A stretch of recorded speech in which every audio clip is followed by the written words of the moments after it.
बसलेले आहेत, अशा सगळ्या महिला बंधू, पुरुष आणि मंडळी आणि सर्व बंधू भगिनी, त्यानंतर व्यासपीठात उपस्थित असलेले सर्व आयोजक, अध्यक्ष, सरपंच आणि व्याख्याते, आजचे विशेष व्याख्याते, त्यांचं व्याख्यान आपल्याला ऐकायचं आहे महत्वाचं.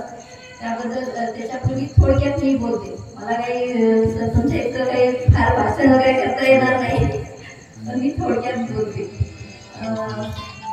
आज 11 एप्रिल महात्मा फुले यांची जयंती आहे आणि मला अभिमान आहे की त्यांच्यामुळे आम्हा मुलींना शिक्षण घ्यायची संधी मिळाली आणि डॉक्टर बाबासाहेब आंबेडकर त्यांच्यामुळे या पदावर काम करायची संधी मिळाली. त्यामुळे त्यांना माझं नमन आहे आणि शिक्षक म्हणून अभिमान आहे, कारण मी स्वतः पण एक शिक्षिका म्हणून काम केलेलं आहे. त्यामुळे महात्मा फुलेंचा आणि म्हणजे एक शिक्षक काय करू शकतो याचं मला चांगलं नॉलेज आहे, कारण आपण प्रत्येक जण कुठल्या ना कुठल्या शिक्षकांमुळे घडू शकतो आणि त्यामुळं शिक्षकाचा अभिमान आपण सगळ्यांनी बाळगला पाहिजे. आज जे सांगितलं प्रस्ताविकामध्ये की 18 वर्षापासून हे जे मार्गदर्शन किंवा व्याख्यानाचं आयोजन केलं जातं ते खरंच खूप चांगला उपक्रम आहे, कारण आजची जी तरुण पिढी आहे त्यांना कुठेतरी आपल्या थोर पुरुषांचे विचार नुसते ऐकले नाही तर ते आत्मसात पण कसे करायचे याबद्दल त्यांना माहिती देणं खूप गरजेचं आहे. आणि आजची पिढी जी आहे ती थोडं मोबाईल असेल किंवा इतर गोष्टीमुळे असेल, व्यसनांमुळे आहे, कुठेतरी थोडीफार भरकटत चालली आहे. त्यांना लाईनवर आणण्याचं काम आपल्या समाजातल्या ज्येष्ठ मंडळीचंच आहे. त्यामुळे हे जे 18 वर्षापासून तुम्ही जो कार्यक्रम राबवताय तो खरंच चांगला कार्यक्रम आहे. त्यामुळे मुलांमध्ये आणि तुम्ही असे वेगवेगळे वक्ते बोलवता त्यामुळे त्यांच्यामध्ये की कुठेतरी आपल्याला समोरचं बघून एक प्रेरणा मिळते की आपणही नाही अशात काहीतरी करू शकतो आणि ती प्रेरणाच कुठेतरी आपल्याला आपलं ध्येय गाठण्यासाठी मार्गदर्शन करते आणि आपण आपलं ध्येय गाठू शकतो. संख्या कमी आहे पण सांगितलं ना तुम्ही की प्रत्येक घरातून कुठे ना कुठे वेगवेगळ्या खात्यामध्ये आपले बंधू आणि भगिनी आहेत आणि खरंच खूप चांगलं आहे. म्हणजे आजकाल शिक्षणाचं प्रत्येकाला महत्त्व कळालंच पाहिजे. ग्रामीण भागामध्ये बघतो आपण म्हणजे आता शिक्षणासाठी लोक जिल्ह्याच्या ठिकाणी जातात किंवा कुठे, पण जिथं आपण शिक्षणात आत्मसात करण्याची जर आपल्यामध्ये ही असेल तळमळ असेल तर आपण कुठेही राहून ते शिक्षण करू शकतो. फक्त त्यासाठी तळमळ पाहिजे आणि आपलं ध्येय निश्चित पाहिजे. तुम्हाला सर्वांना येणाऱ्या जयंतीच्या सर्वांना शुभेच्छा. शांततेत जयंती साजरी होईल याची मला खात्रीच आहे.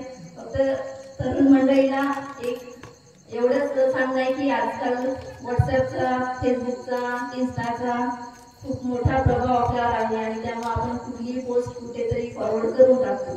पण कुठली पोस्ट आपण फॉरवर्ड करतो याचा काय परिणाम होऊ शकतो, एखाद्या व्यक्तीचा किंवा एखाद्या जाती धर्माचा आपण त्याच्यामुळे अपमान करत नाही किंवा त्या इतर व्यक्तींचा कुणाचा धार्मिक भावना दुखवल्या जाणार नाही याची आपण सर्वांनी खबरदारी घेतली पाहिजे.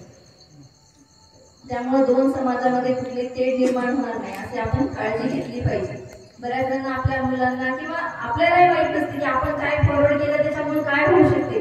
पण आजकाल तुम्ही व्हॉट्सअपवर बघत असाल किंवा बातम्यामध्ये बघत असाल की एक न्यूज टाकली की 200-400 मॉब पोलीस स्टेशनला जमा होतो, मग त्यातून दगडफेक होते, मारामारी होते, या अशा घटना घडतात. त्यामुळं आपण आपल्यामुळे कुठलीही घटना चुकीची घडणार नाही याची सर्वांनी खबरदारी घेतली पाहिजे आणि त्याची खबरदारी आपण मोठ्या पुरुषांनी किंवा आपल्या घरातल्या मोठ्या व्यक्तींनी घेतली पाहिजे. कारण मुलं जे असतात 18-19 वर्षाचे त्यांना फार काही समजत नाही की आपल्या या गोष्टीचा काय पुढे फरक पडू शकतो. आपण त्यांना हे समज दिली पाहिजे किंवा त्यांना समजावून सांगितलं पाहिजे आणि अशा कार्यक्रमामधूनच मुलांमध्ये हे अवेअरनेस तयार होते आणि ते त्यामधून कुठेतरी मग अशा पोस्ट करणं किंवा अशा घटना थांबवता येतात. कारण एखादा गुन्हा घडला तर त्याचा काय परिणाम होतो ते आम्हाला विचारतात. कारण आम्ही ऍज अ पोलीस एखाद्या मुलावर किंवा एखाद्या तरुणावर जर गुन्हा दाखल झाला पुढचे 8-10 वर्ष त्याचे कोर्टाच्या चक्रा मार, कुठलाही सणवार आला की ते पोलीस स्टेशनच्या चक्रा मार, यामध्येच त्याचा वेळ जातो आणि मग कुठेही शासकीय नोकरी असो किंवा खाजगी नोकरी पण असो ते मिळायला, कारण एक गुन्हा दाखल असल्यामुळे त्याला तो प्रॉब्लेम करतो. असे गुन्हे आपल्याला दाखल होणार नाही किंवा आपण अशा गोष्टीपासून आपण दूर राहिलं पाहिजे. आपण आपलं एकच ध्येय ठेवायचं की मला शिकायचे आणि माझ्या घराचं आणि माझ्या आई वडिलांचं मला नाव मोठं करायचं, हे सर्वांनी खबरदारी म्हणजे एक निश्चय केला पाहिजे. आजकाल हे पण एक जास्त झाले की मुलं मुली 18-19 वर्षाचे म्हणजे शिक्षण पूर्ण होत नाही किंवा ह्या गोष्टी शिक्षण किंवा आपलं ध्येय किंवा एखादं काही असं हे गाठेपर्यंत म्हणजे प्रेम सध्या ही गोष्ट फार हे झालेली आहे आणि त्याच्यामुळे सगळ्या गोष्टी आपण विसरून त्याच्या मागे जातो आणि मग आपलं करिअर सगळं या सगळ्या गोष्टी त्याप्रमाणे बरबाद होतात. आधी आपण आपल्या आई वडिलांचा विचार, त्यांनी आपल्यासाठी किती मेहनत घेतली आणि ते आपल्याला शिकवण्यासाठी किती मेहनत घेतात याचा विचार करूनच आपण आपलं प्रत्येक पाऊल टाकलं पाहिजे आणि आपण आपल्या ध्येय जे गाठायचं आहे त्यासाठी प्रयत्न केले पाहिजे.